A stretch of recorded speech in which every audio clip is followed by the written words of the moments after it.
श्री गुरुदेव भगवान की जय।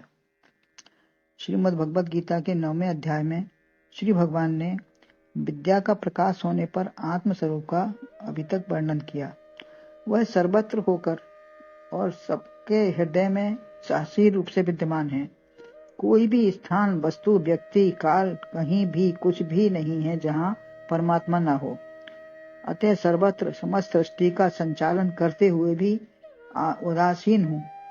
तो क्या भगवान का ध्यान किसी की ओर न हो? ऐसा नहीं है, वरन वह किस प्रकार बैठा है, अपनी उपस्थिति का वर्णन करते हुए किस प्रकार बैठे हैं, वह 10वें श्लोक में वर्णन करते हैं। कहते हैं, मयाध्यक्षेण प्रकृति है सूयते सचराचरम हेतु नानेन कौन्तेय जगद्दि परिवर्तते। अर्थात अधिकार से मेरी प्रकृति रचती चराचर विश्व है।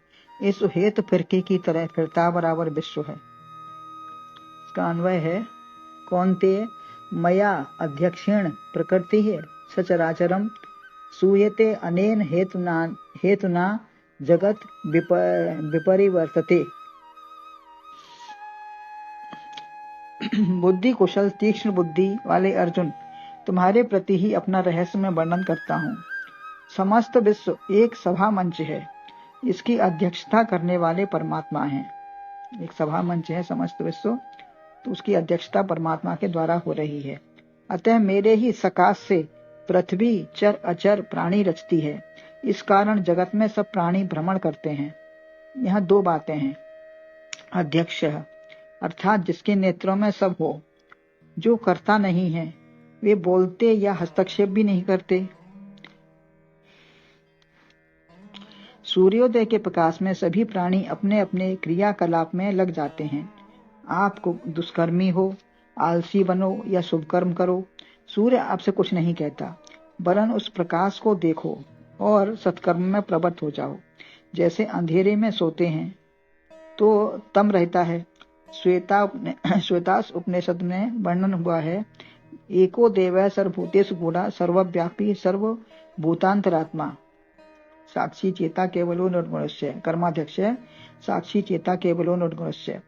देवता एक है जो दे रहा है सबको और देख भी रहा है, सबको देता भी है और देख भी रहा है। वह सब में छिपा बैठा है, दिखता नहीं है, सर्वव्यापी है, समस्त कर्मों का अध्यक्ष है, प्राणी मात्र कर्म में लगा हुआ है उसी की सत्ता से, और सभी का साक्षी है, गवाह है। उसकी निगाह से कोई काम बचा नहीं है। शुद्ध है, चेतन है और गुण रहित है। माया गुणमयी है, परमात्मा गुणातीत है। निर्गुण है, निराकार है, देख कर भी हस्तक्षेप नहीं करता, सब कुछ देखता हुआ भी हस्तक्षेप नहीं करता। प्रत्येक कार्य या संस्था में अध्यक्ष होता है, चाहिए भी। यहाँ तो 1 2 3 कुछ भी बना लो, किंतु भगवान अकेले होकर सब कुछ संभाल लेते हैं। काम प्रकृति करती है, समष्टि प्रकृति में विकृति नहीं आती। समष्टि प्रकृति जो है उसमें विकृति नहीं आती, हमारी व्यष्टि प्रकृति विकृत हो जाती है। सूर्योदय चंद्रमा सब में रंच मात्र भी उलटफेर नहीं है, सब अपने अपने काम में यथायोग्य लगे हैं। पृथ्वी में बाढ़ भूचाल आना दैवी प्रकोप है, किंतु सब नियम पालन में ही रहते हैं। समुद्र पहाड़ आदि सभी अपने अपने नियम पालन में हैं। प्रकृति 24 गुण 3 तत्वों से बनी है, उसी के आधार पर थोड़ा थोड़ा अंश लेकर व्यष्टि प्रकृति भी बनी है। व्यष्टि प्रकृति भी उसी के आधार पर है और कर्म होते हैं। फिर चर अचर समस्त पदार्थों की रचना भी करती है प्रकृति। यह कार्य परमात्मा नहीं करते, ये सब प्रकृति की रचना है, सब प्रकृति होता है। 7वें श्लोक में कहा है, समस्त प्रकृति भी लय हो जाती है, फिर कल्प के आरंभ में फिर मैं रचना करता हूँ।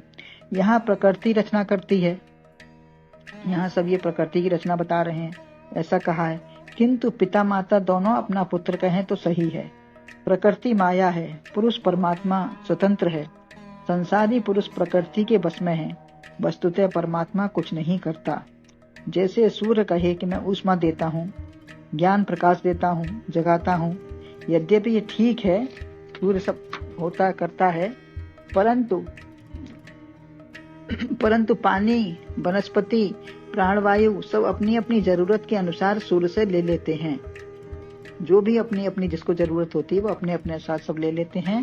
सूर्य किसी को देने पहुंचाने नहीं जाता, सूर्य किसी को नहीं देता।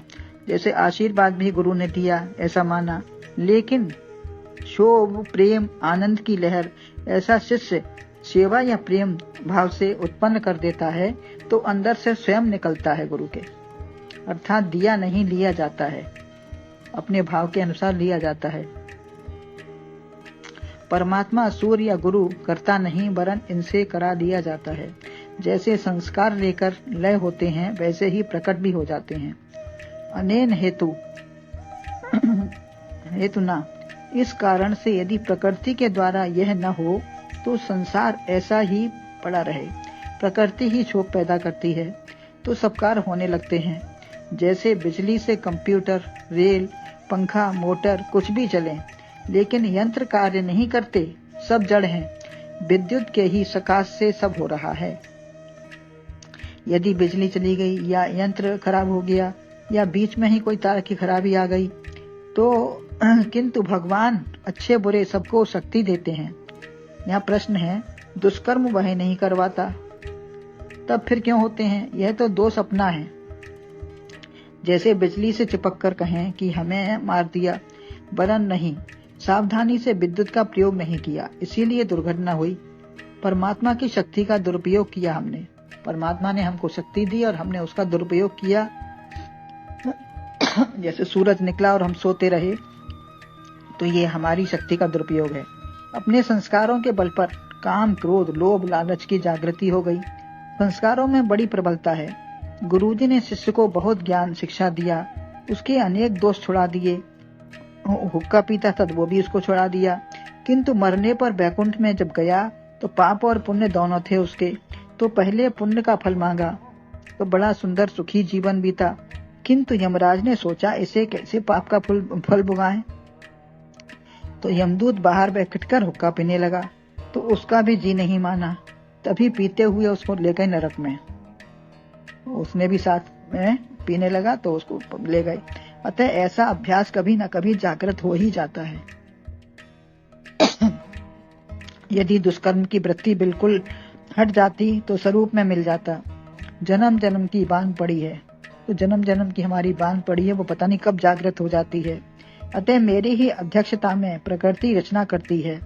इस प्रकार अनेक योनियों में भ्रमण करता हुआ उस व्यक्ति व वस्तु को साथी फिर मिल जाता है। पता नहीं संस्कार कब जागृत हो जाते हैं। संसार में जिसको प्रिय समझते हो उससे कष्ट भी मिल सकता है। कभी भी दुर्व्यवहार किया होगा उसका फल आज मिल रहा है। आज जैसा करोगे वैसा ही कल मिलेगा। यदि ज्ञान की पराकाष्ठा स्वरूप स्थिति में हो जाए तो फिर मुक्त है, सदा के लिए मुक्त है। और आगे मैं सबकी आंखों में बैठा हूँ फिर भी लोग मुझे नहीं देख पाते। इसका वर्णन है आगे 11वें श्लोक में। बोलो गुरुदेव भगवान की जय।